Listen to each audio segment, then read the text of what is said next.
Hello, this is my solution to the teen opioid crisis and how it impacts our communities. I'm basing my solution on community outreach, education, the utilization of social media. My generation grew up with stop smoking ads as well as the Just Say No campaign that was started by Nancy Reagan. And while those have their positive impacts, they fail to accurately depict what addiction or dependency can look like, as well as fail to be relatable to an older audience who are the most at risk at being exposed to these certain behaviors as social norms. Statistics of our current communities. Increased opioid use among teenagers has been happening since the mid-19s, 1950 and up. 53 million, or 19.4% of Americans in the over 12 age group have used an illegal drug in the last year. 11.7% of Americans in the over 12 age group are regular users of illegal drugs. 39% of Americans between the ages of 18 and 25 years have used drugs in the last year. This is the one that made me actually gasp.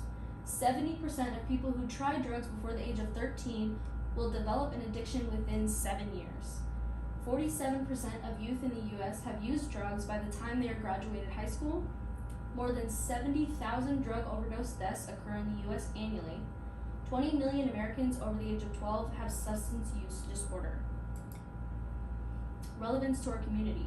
Given those statistics, our younger generations have a large exposure to illicit substances throughout their lives. The negative stigma that many generations campaigns pushed so hard has left nothing but a bad taste in people's mouths and led to further destruction of our communities. Parents feel alone when they see their children struggling. Friends have no idea how to approach the subject with their peers. Schools have counseling, but usually after the fact. Police are always considered the worst option out of fear. This all leads to an isolation and frustration. Utilizing the positives of the Just Say No and the Stop Smoking ads, we can use the great things that they say that the Just Say No campaigns and Stop Smoking had, such as encouragement and support of communities hosted events such as Spirit Weeks, where kids can dress up as themes like Career Day to help envision their future. So when I was in school and a lot of other of my peers, we did Spirit Weeks, like where you would dress up as a doctor or a nurse for the whole week of leading up to Halloween, and usually there would be a big celebration where we would all just be talking about just saying no to drugs. Pins and notes that kids could take home to try and encourage their parents to stop. Commercials and ads played on children's TV networks to encourage them to just say no, as well as in-class demonstrations of what would happen to your body. So these were shown to me like in class, like real life lungs of what happens after smoking.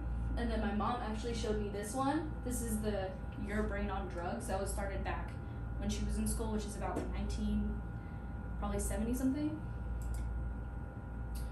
Where previous programs failed, we can succeed. The biggest issue with those programs was failing to relate to an audience that was over the age of 10. So a lot of the stuff that I was seeing in school was just very like upbeat, positive, cringy, not relatable to me as an upcoming adult. The cringy, upbeat slogans and commercials were not relatable, which is who we should be targeting given the statistics that we saw earlier. So over the age of 12 is the demographic that is most struggling with this problem, and most of those ads are targeted to even younger than that, which I don't think it really sticks to them at that age. Depending real life scenarios and what dependency can really look like in day-to-day life, as well as show case testimonies from former people affected by this lifestyle.